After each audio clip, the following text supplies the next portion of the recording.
Hi guys, welcome to my channel. My name is Valerie and I'm your violin teacher. If you're new to my channel, don't forget to subscribe, press the bell and of course like my videos. Like this you will help me to move my videos in the top of YouTube and I will be super motivated to create more videos for you. On my YouTube channel I have so many videos for beginner violin players, video reviews for rosin, for the strings.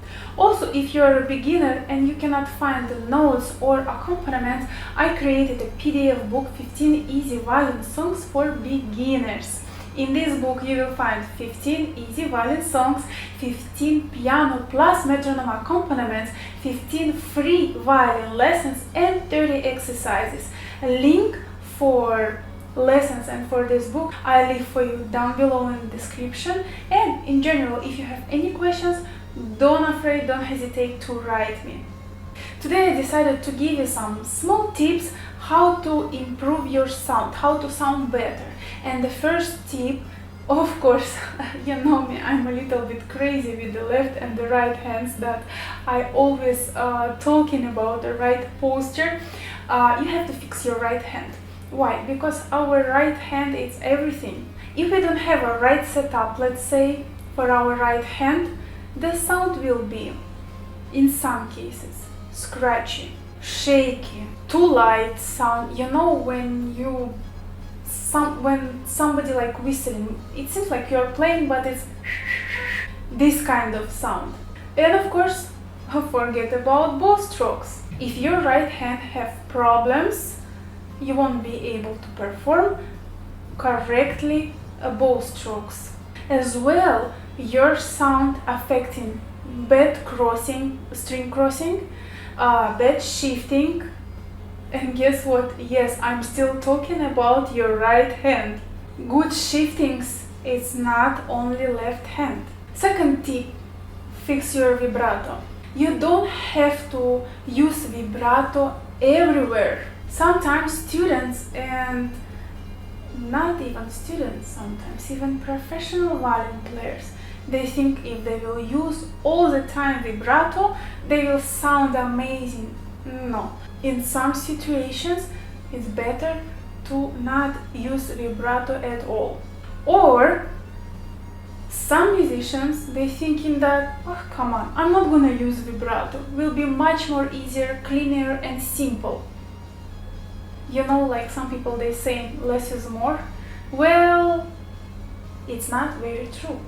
A good quality vibrato helps us to color our music piece, our performance, and create very soft and nice sound.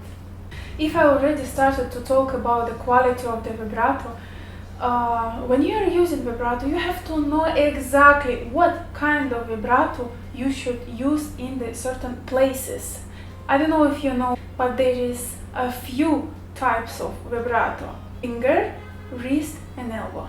This stuff, of course, they are more for advanced students and for the professionals. And of course, you should be very careful how you're using a certain type of vibrato for certain places. Maybe you're already doing all those types of vibrato, but you are not realizing really that you're doing them. For example, when we are doing a vibrato from our elbow, basically like all hand, this kind of vibrato is more for powerful sound, more for intense sound.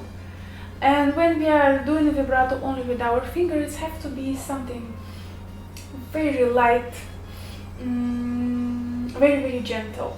So you see how much we can do only with vibrato.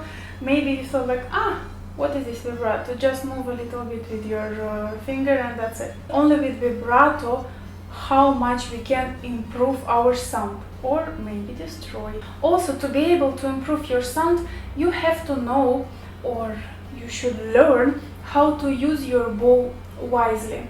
For example, you have to know how much bow you have to use,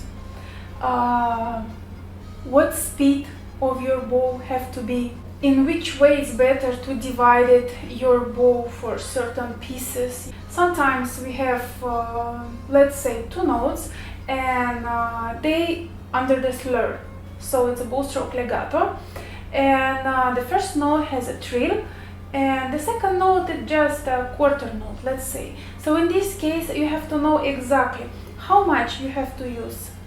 Of course you will play one bow because it's a legato, yeah, you have a slur for 2 notes, but you have to know exactly how much of the bow you will use for a trill or how much you will use for a quarter note.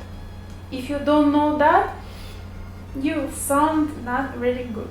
Let's say you have to play a bow stroke staccato, yeah, and under one slur you have 20 notes, and on next page you have let's say 30 notes under one slur.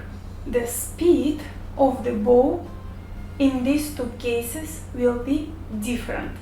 So please don't underestimate your ability to use a bow. This might affect your sound a lot.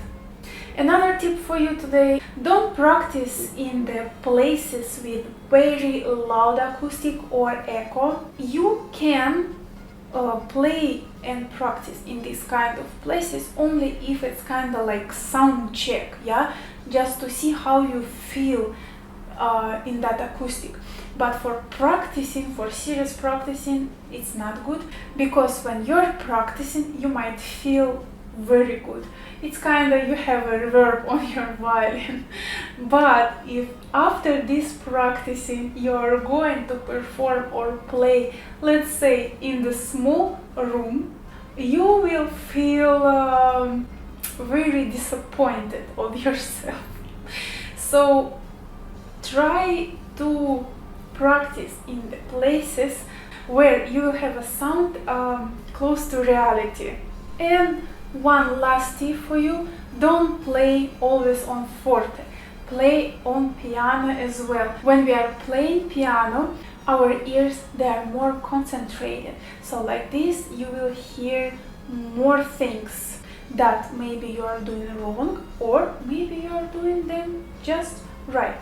If you have any questions, don't hesitate to write me down below in the comments, or just find me on Instagram, valeriiavoitko violin, and there we have pretty much big community. Everybody is so friendly and I'll try to help you if you write me a DM message. Don't forget to practice, and see you next Wednesday. Bye!